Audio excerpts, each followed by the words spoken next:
Hei, sveiciens visiem! Te Regīna, un šis ir kārtējais sarunas ar eņģeļiem raidījums, video ieraksts. Kādu laiciņu šie video ir izpalikuši. Ja esat paskatījušies manā albumiņā, esmu bijusi dikti aizņemta ar mācībām televīzijas studijā, un beidzot esmu to pabeigusi, un ko tas nozīmē? Tas nozīmē, ka esmu oficiāli certificēta televīzijas producente un protu rīkoties ar visām podziņām, kas televīzijas studijā ir. Un tas nozīmē arī to, ka esmu certificēta tam. Es pat nezinu, vai certificēta ir tas īstais vārds, bet visā šajā procesā, mācību un procesā esmu nonākusi un tikusi pie sava televīzijas raidījuma, kurš tiks rādīts televīzijas ekrānos Havaju salās, un tie cilvēki, kur vēlas redzēt šo raidījumu, bet nav Havaju salās, viņiem būs iespējams šo televīzijas raidījumu noskatīties internetā. Un tas tāds pavisam jauns notikums pagājušajā nedēļā pabeidz šīs nodarbības un ieguvu atļauju vadīt savu raidījumu, un tā es dikti priecīgi tagad esmu un darbojos pie šī raidījuma un viss, kas ar to saistīts, ar sagatavošanas darbiem. Un tad vēl mazliet izbaudīju vasaru, kā jūs variet arī fotogrāfijās redzēt. Draugos vācu draugi bija viesos, un tad tā mazāk laika darbam atlikas. Patiesībā atļāvos pirmo reizi pāris gadu laikā paņemt vairāku nedēļu brīvdienas, kad es nedarīju pilnīgi neko, kas ir ar darbu saistīts. Lai arī mans darbs ir ļoti tāds interesants, un man viņš patīk, un tas nejūtas kā darbs. Es paņēmu brīvdienas no šīm ikdienišķajām nodarbēm, kuras es parasti veidu, kuras es saucu par darbu. Esmu tikusi pie ļoti skaistiem, jaukiem nadziņiem. Samācījos no vācu draugiem. Mēs tā krāsojam nadziņas. Patiesībā mana jaunākā vācu draudzene krāsoja nagas visādās krāsās un visiem mums. Un tagad, kad viņas ir projām, nagu laka gāja nost un nebija neviena, kam pavaicāt atkal nokrāsot manas nadziņas, iegādājos pati košas nagu lakas, lai to var darīt pati. Tā nu lūk, tas ir noticies manā dzīvē pa šo laiku. Kā jums ir gājis pa šo laiku? Es ceru, ka jūs esat arī vasaru labi izbaudījuši, un ka jums Latvijā ir bijis tāds jauks laiks un vasarīgs laiks un saulains un silts. Atvainojos. Bija mazliet augstējusies šajā nedēļā, šajā tikko izbijušajā nedēļā. Par ko es gribu runāt šodien? Par to, ka ir pienācis augusts, ar to es arī jūs visus apsveicu. Pēdējais brīvais mēnesis tiem, kuri dodas uz skolu septembrī. Un augusts ir atnācis ar ļoti interesantu enerģiju. Tā vien šķiet, ka šis mēnesis dotajā brīdī, un es turpināšu šos mazos video ierakstus radīt atkal regulāri tagad, katru nedēļu viņi būs.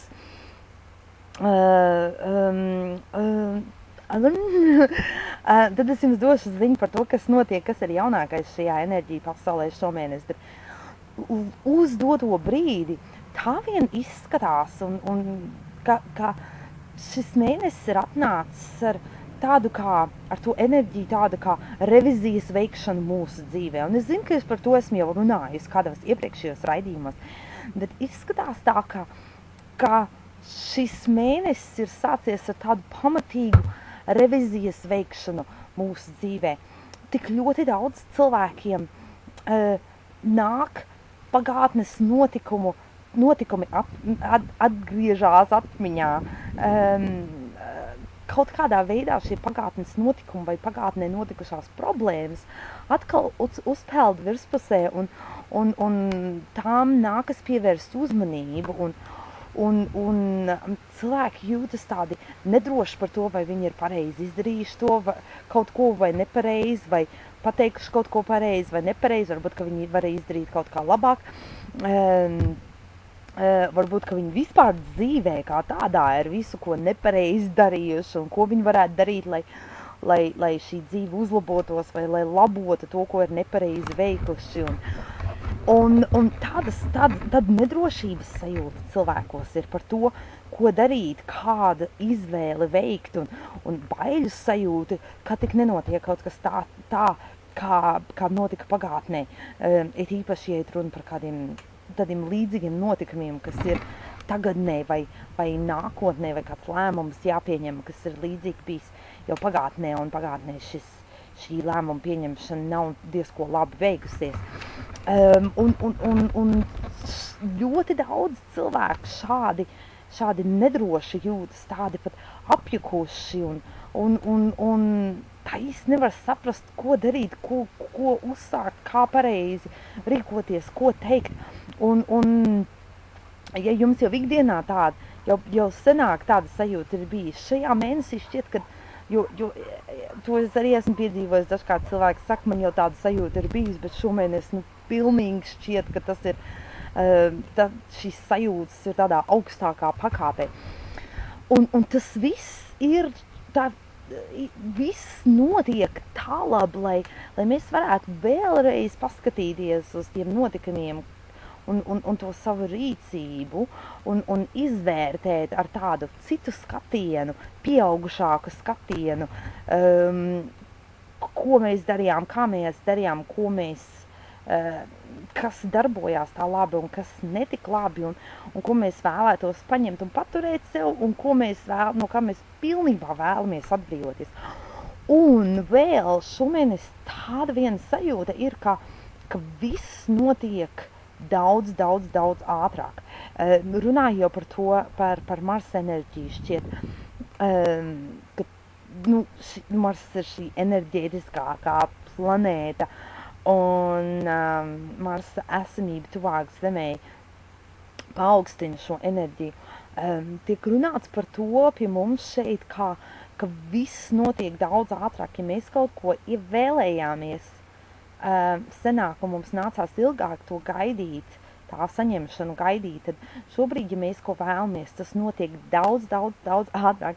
Es pat vienā rakstā lasīju, kur bija teikts, ja jūs nevēlaties ziloni savā dzīvojamā istabā, tad pat nemēģiniet domāt vai iedomāties ziloni dzīvojamā istabā, jo šī vēlmju piepilde var notikt ļoti neticamā ātrumā. Vismaz 10 reižu ātrāk. Un vēl, kā šķiet, ir, ka šīs enerģijas ir tā atbrīvošanos no vecajām enerģijām un šī vietas izbrīvēšana jaunām enerģijām, tas rada mūsos arī tādu lielāku skaidrību tam, ko tad mēs vēlamies, kas ir tas, ko mēs vēlamies, kam mēs vēlamies ļaut ienākt mūsu dzīvē. Un kas ir tas, ko mēs vēlamies radīt šajā dzīvē. Un šis būtu ļoti labs un pozitīvs laiks tam, lai skaidri radītu šos mērķus, ko tad mēs vēlamies savā dzīvē. Kāds tas mūsu sapnis, kas tad ir mūsu sapnis, kas ir tavs sapnis, kas ir tas, ko tu visvairāk vēlies, kas ir tas, ko mēs visvairāk vēlamies šajā dzīvē un turēties pie šī sapņa, jo tā piepildīšanās notiek daudz ātrāk. Un pat ja varbūt pats sapnis nepiepildās uzreiz, tad tas, kam jānotiek pirms šis sapnis var piepildīties, tas notiek daudz ātrāk nekā līdz šim. Tā, mēs nesam nonākuši līdz 10 minūtēm, un man ir jāatvadās. Paldies visiem jums! Tiekamies atkal nākošajā reizē. Atā!